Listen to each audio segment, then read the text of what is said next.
Hello there. Today I'm going to show you how to set up the Tripper navigation system on your Royal Enfield. There is a section in your owner's manual which deals with it. In the English version of my Super Meteor 650 manual, it is on pages 41 to 46. First of all, you are going to need to download the Royal Enfield app on your phone. You can do this by searching in the Google Play Store or App Store, or by scanning the QR code in the owner's manual. You can see some reviews here of the system, and they're all valid. I'll talk more about the experience of Tripper in another video.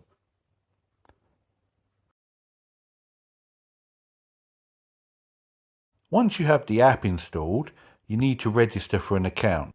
Now you will have a screen which looks like this. It will ask you to turn on your location. For the discovery to work between your bike and your phone, you need to turn on Bluetooth and location.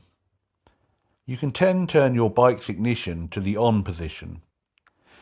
This allows the Tripper on the bike to be discovered by your phone, but only lasts for 2 minutes. After this, if you haven't connected to the unit, you need to repeat the cycle. The red helmet which appears shows that it isn't connected to the app. Now, at the bottom right hand corner there is a red motorcycle with connect. If you press this button, you'll be presented two options. For the Royal Enfield Super Meteor, we need to connect to number 2, which is the Tripper pod. Your device name will appear. If you click that, it will then bring up a code on the Tripper unit on the bike, which you will need to type into your mobile phone to pair the devices. Once you have done this, your unit will tell you that it's successful with this green logo. From there, the bike's logo will change as well to show that it has connected. And then it will go back to the clock setting. Now you can choose a location and change all your settings, so you can choose between the ETA being in a time or distance or night mode. And then if you go back to your home page and click the top left hand corner button, you'll bring up a menu which will allow you to change all sorts of other settings, such as your phone being in dark mode or normal mode, route settings, which allows you to change between settings like avoiding tolls, motorways, choosing 2 or 4 wheel mode, and whether you want your route to be the best performance or best battery life for the phone. There's other things as well you can change. You can change the permissions for your app. Some of them are mandatory here. I don't know why it needs SMS and contacts and a call log as mandatory, but there we go. Other options it allows you to do is to change between imperial and metric, so you can have miles, Celsius, kilometers, Fahrenheit, etc.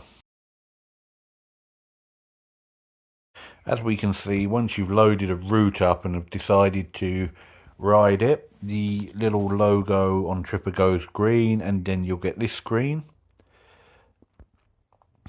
As we can see at the bottom, it's saying 44.8 miles from my house to the location in London. It's 0 miles to the next turn because it hasn't got to that part yet. It's still loading that. The top right hand arrow at the moment is what the next turn will be. Normally where it is flashing the red at the moment will be the turn that's immediately coming up, and it will start to count down. So it might start off as 2 miles, then get to say a mile, 400 yards, 300 yards, 250 yards, etc. And if you change your settings, then you can have the ETA in time if you prefer that to miles. I prefer to have miles so that I can check against the odometer to see how close I'm getting on a location I don't know.